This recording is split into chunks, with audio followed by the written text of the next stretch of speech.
Pinili ka ba? Amen. So, pag sinabing yes, pinili ka, John 15:6 16 sabi niya, you didn't choose me. You didn't choose me, but I chose you. You didn't choose me, sabi pa. But I chose you and appointed you to go and bear fruit. Fruit that will last. Then the Father will give you whatever you ask in prayer. At sabi niya, hindi kayo pumili sa akin, ako ang pumili at humirang sa inyo upang kayo humayo, mamungat, manatili ang inyong bunga. Sa gayon, anuman ang ilingin ninyo sama sa aking pangalan ay pagkakaloob sa inyo. Amen? Amen. So, kaya pala, kung tayo ay namumunga at tumahayo at mananatili ang ating bunga, lahat ng ilingin natin sama sa pamamagitan ng pangalan ng ating Panginoon Kristo, ipagkakaloob ito. Ipagkakaloob ito. Amen? So, kaya may dalawang bagay na sa akala ng iba ay pareho, yung tinawag at pinili. Minsan na-discuss ko na sa inyo. Ang mga tinawag, minsan, kinoconsider sila na they are called by God.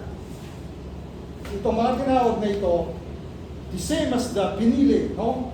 Ang tinawag, laging nag-attend din ng simbahan, lagi rin nagsiserve sa simbahan, lagi rin nag-pray, lagi rin ano ba yan, nakikinig na salita ng Diyos. Subalit, sa kanilang puso, ang material na bagay pa rin ang namumuna, hindi si Kristo. Amen? Nakita na ninyo sa amin lang, huwag ko nang bagitin yung mga ibang parokya nyo, yung mga sipa-sipa nyo. Makikita nyo sa amin, no?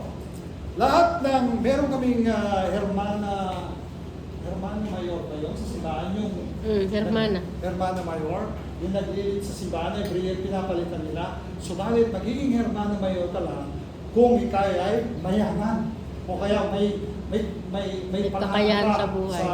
Sa inyong lugar. Halimbawa, sa conception talaga. Magiging Hermana Mayor ka lang, maging leader ka lang ng simbahan, ikaw lahat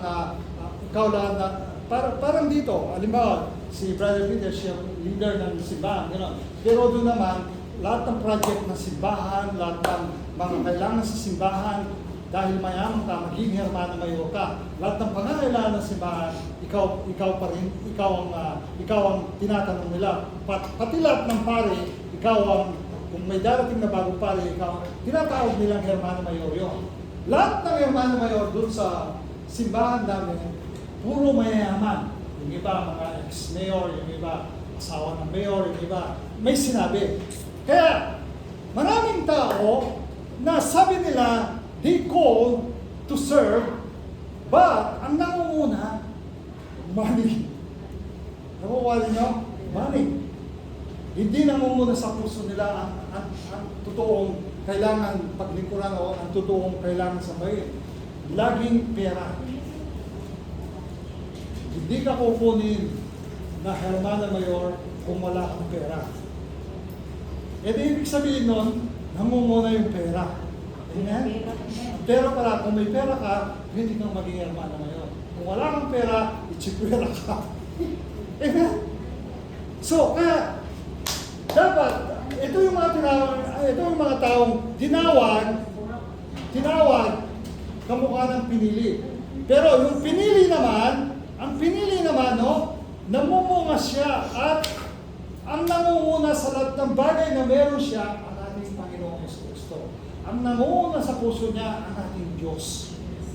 Ano man ang meron siya, ano man ang wala siya, maliit man o malaki, Diyos pa rin ang nangunguna. He's still, the God is her or his priority. Hindi yung mga material na bagay. Amen? Yun ang pinili. Yun yung pinili, yung naglilingkod ka sa lahat ng bagay, ano man ang meron ka, ano man ang malaki man o maliit siya, your priority is still God. Hindi yung tinawag ka, okay, sumasamba ka, nag-attend ka ng simbahan, subalit ang nangunguna sa puso mo ay hindi si God, kundi pera. Amen? So, ganun yung kaya nag-iiba yung pinili sa tinawag. Okay, pinili ka, pero hindi ka tinawag. Ito naman, tinawag at pinili ka dahil ang priority mo ay si Lord kesa sa mga material na bagay. Amen? Amen? So, para pa mo natin ang Diyos.